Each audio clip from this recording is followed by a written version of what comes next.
새벽빛 묵상 역대상 26장 1절에서 32절. 주일 예배 때 많은 사람들이 오가는 와중에 화장실에 급하게 갔는데 휴지가 없다면 낭패입니다. 이런 것은 작은 일 같아 보이지만 누군가가 하지 않으면 불편함이 곧 드러납니다.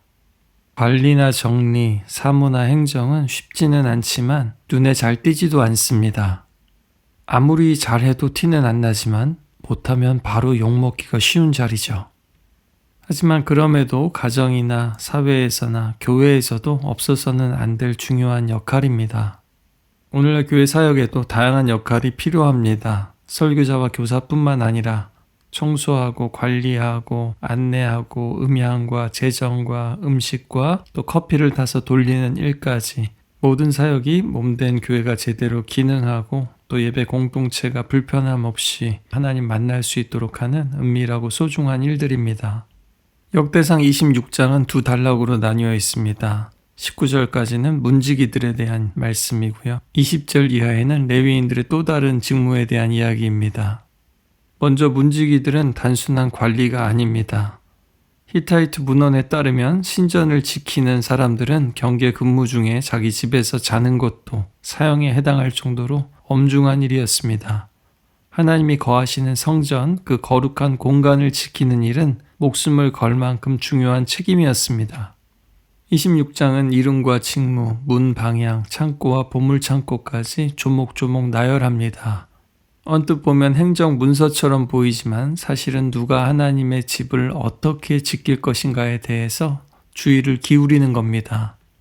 성전은 단순한 건물이 아니라 하나님이 임재하시는 자리이고 그 거룩함은 경외함과 절제로 지켜져야만 했습니다.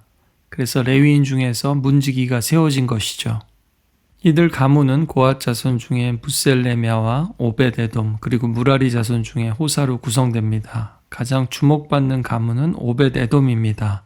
그는 언약궤를 잠시 맡아 하나님의 복을 받았던 인물이고 8명의 아들과 손자들이 문지기로 봉사합니다. 문지기들을 6절에는 큰 용사, 7절과 9절에는 능력이 있는 자, 8절에도 능력이 있어 그 직무를 잘하는 자, 14절에는 심지어 명철한 모사, 즉 슬기로운 참모라고 부릅니다. 그들은 단지 문을 여닫는 자가 아니라 성전을 위한 정예 경비대였던 겁니다. 다윗과 군대 지휘관들에 의해서 구별되어서 세워진 준군사 조직이라고 볼 수 있습니다.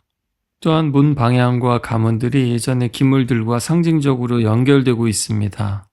동쪽의 셀레미아는 뜰과 제단, 북쪽의 스가랴는 진설병상, 남쪽의 오베데돔은 등잔대, 서쪽의 호사는 언약궤입니다.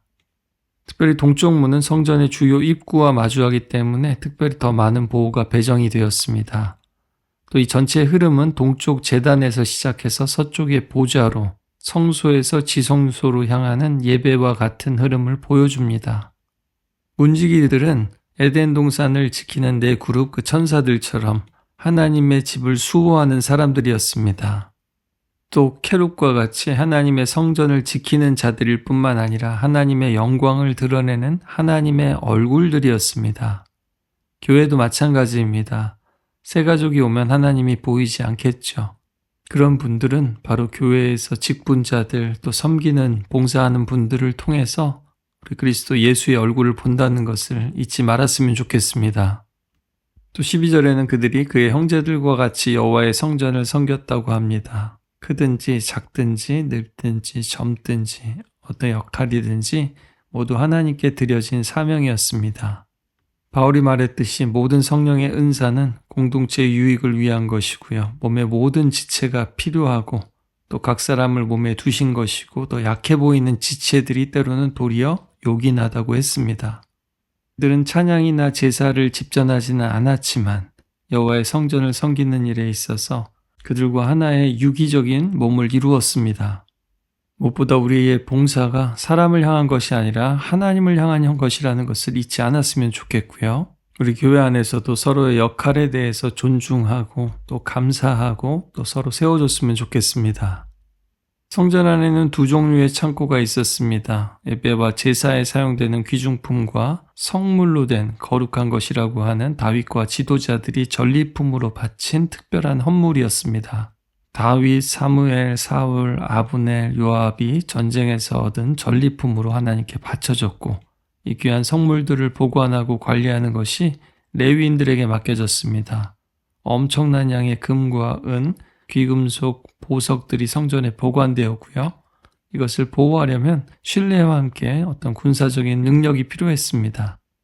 외세가 침략하면 항상 이러한 성물을 노렸고요. 실제로 거룩한 그릇들은 그들이 망하고 포로로 갈 때 이방 왕들에게 가장 탐나는 전리품 중에 하나였습니다. 거룩한 성전이 전쟁의 전리품으로 채워졌다는 사실이 좀 불편할 수 있지만 오히려 이것은 불완전한 우리의 현실 속에서도 거룩한 것을 구별해내시는 하나님의 섭리를 보여줍니다. 마찬가지로 우리도 우리의 현실의 자리에서 얻은 것들을 거룩한 용도로 하나님을 위해서 사용할 수 있음을 말합니다. 하나님은 우리의 이런 불완전한 현실 속에서도 거룩함을 이루어내시고 만들어 가십니다. 문을 지키는 자들은 이런 현실의 경계에서 하나님과 사람 사이를 지키는 역할을 맡았습니다. 창고를 지키고 보물을 보호하고 무엇보다 부정이 침투하지 못하도록 늘 둘씩 짝지워 세워졌습니다. 우리의 믿음은 혼자 지킬 수 없습니다. 함께 깨어 있어야 가능하죠. 고대 메소포타미아의 신전들은 은행 역할도 했고요. 신전 창고는 금고이기도 했습니다. 따라서 이 창고의 문을 관리하는 사람은 왕국 재정을 통제하는 자나 다름없었죠. 그만큼 신뢰받는 관리인들이기도 했습니다. 마지막 부분은 이스라엘 온 지파에 온 지역에 흩어진 레위인 재판관들에 대한 이야기입니다. 그들은 단지 성전 안에서뿐만 아니라 요단 동서편의 지파 지역 전체에서 재판관과 관리로 임명되었습니다. 하나님의 법과 뜻에 따라 판결을 내리고 백성들을 지도했습니다. 그들은 하나님께 속한 모든 일을 했을 뿐만 아니라 왕을 위한 모든 일, 왕에게 속한 모든 일, 행정적인 일들까지도 같이 했습니다. 하나님의 통치와 왕의 통치, 성전 안과 세상 속에서의 하나님을 향한 충성을 하나로 묶어냈습니다. 따라서 그들은 하나님의 율법을 가르치면서 민형사 소송에 대해서 판결을 내렸던 겁니다. 다윗은 이렇게 하나님의 말씀과 정의가 이스라엘 전체에 스며들도록 하는 의지를 가졌던 겁니다. 그래서 또한 이것은 제비뽑기가 아니라 더욱 신중하게 선발되었습니다. 이 원리와 마찬가지로 오늘날 교회에서도 말씀을 가르치거나 신앙을 양육하는 사람들은 더욱더 신중하게 세워져야 하는 것이죠. 아름다운 사람은 떠난 자리도 아름답다 하는 말이 있습니다. 주로 화장실에 많이 있죠. 세상에서는 회사가 됐던 정권이 됐던 이렇게 바뀌게 되면 자료를 은폐하고 폐기하고 공로와 공적은 남기고 죄악과 지저분한 일들은 숨기기 바쁩니다. 하지만 다윗은 자신이 직접 성전을 지을 수 없었지만 다음 세대의 성전을 짓는 솔로몬을 위해서 성전과 성전의 직무를 위한 사람들을 모두 준비했습니다. 지금 우리의 자리가 아름다운 자리가 되었으면 좋겠습니다. 왜냐하면 우리의 가정도, 교회도, 공동체도, 세상 속의 자리도, 우리의 마음도 하나님이 맡기신 자리이고 또 그 문들을 지켜야 하기 때문입니다. 때로는 비록 작고 보잘것없어 보일지라도 하나님이 주신 거룩한 자리고 사명이라는 것을 잊지 마십시오. 아름다운 사람은 함께 있는 그 자리도 아름답습니다. 그리고 머물다 떠난 자리도 또한 아름답습니다. 우리 옥스포드 한인교회 성도님들의 모든 자리가 그렇게 되기를 함께 기도하겠습니다.